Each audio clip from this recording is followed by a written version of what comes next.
Family cases के हवाले से आज हम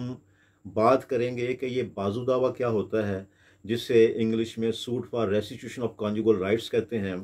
और इसके लिए एक और भी ख़ास टर्मिनोलॉजी है जिसे दावा एआदाए हकूक़ ज़न आशोई भी कहते हैं। ये ज़रा थोड़ा मुश्किल सा नाम है। बहरहाल जो दावा है ये असल में ख़ावंद की तरफ से अपनी बीवी के ख़िलाफ़ ये दावा फ़ाइल किया जाता है जब उसकी बेगम जो है वो अपने ख़ावंद के ख़िलाफ़ खुला का दावा करती है, या मेंटेनेंस का दावा करती है, सामान जहेज़ का दावा करती है, हक महर का दावा करती है। तो उसके जवाब में जो ख़ावंद है वो आम तौर पे या तो एक independent restitution of conjugal rights का दावा करता है, यानी बाजू दावा करता है, या फिर जो उसने खातून ने उसके ख़िलाफ़ दावा किया होता है उसके जवाब में वो ये क्लेम करता है कि जी मैं अपनी बीवी को बसाना चाहता हूँ, तो इससे कहें कि ये मेरे साथ बसे, अपने हकूक़ ज़ौजियत अदा करे। बाजू दावा असल में जो मेरी प्रैक्टिस में बात आई है वो आम तौर पर खुला या जो भी दीगर जो फैमिली केसेस खातून करती है अपने हस्बैंड के ख़िलाफ़, उनको काउंटर करने के लिए ये दावा जो है वो किया जाता है। ये कोई ज़रूरी नहीं है, अगर खातून जो है वो अपने मेके चली गई है या अपने एल्डर्स के पास चली गई है और वापस नहीं आ रही, कोई ऐसा उनके दरमियान कोई झगड़ा ऐसा हो गया हुआ है या ऐसी मिसअंडरस्टैंडिंग हो गई हुई है, तो ज़रूरी नहीं है कि खामन जो है वो इंतज़ार करे कि पहले जो है उसकी बीवी उसके ख़िलाफ़ डिफरेंट दावा जात करे तो फिर उसके जवाब में उसको काउंटर करने के लिए दावा करे। दूसरी मैंने इसमें अर्ज़ करना थी कि देखें,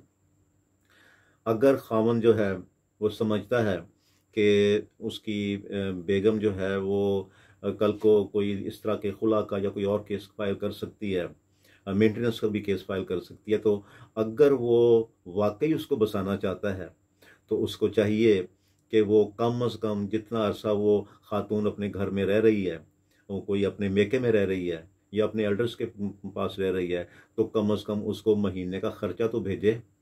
कम अज़ कम वो कल को कोर्ट को ये तो साबित कर सके कि जनाब देखें, मेरी मेरी मेरी बोनाफाइडी देखें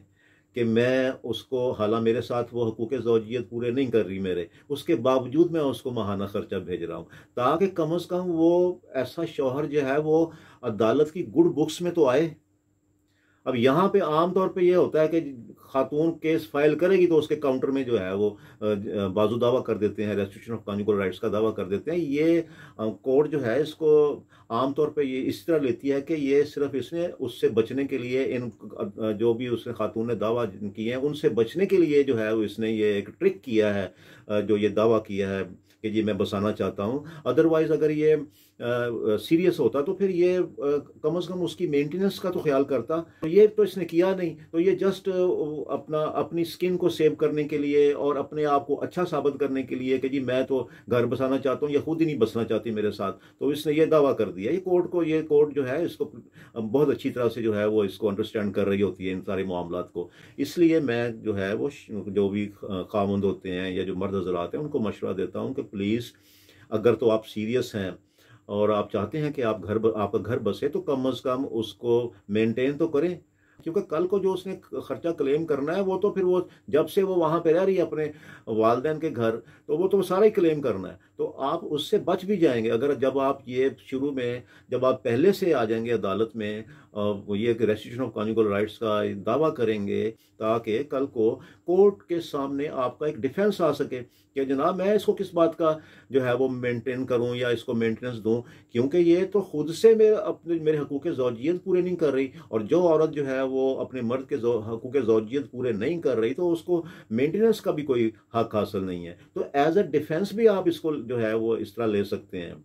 तो ये सिर्फ काउंटर ना करें, इसको एज अ डिफेंस, कल को आप जो आपने डिफेंस लेना है और कल को जो आपने मेंटेनेंस से बचना है उसके लिए आप पहले से तैयारी करें। तो एक तो ये बात थी। दूसरा ये है कि देखें, रेस्टिट्यूशन ऑफ कॉन्जुगल राइट्स का या घर बसाने का दावा अगर आप करें तो उसमें एक वक़्त आता है जब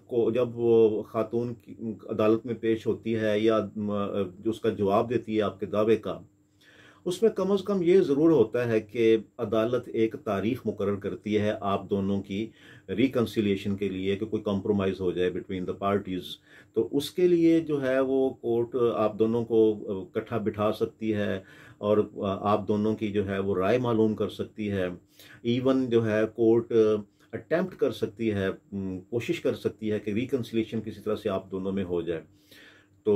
ये भी एक उसमें जो है वो आपके लिए एक पॉजिटिव, मर्दों के लिए एक पॉजिटिव चांस होता है कि वो ये चांस अवेल कर सकते हैं।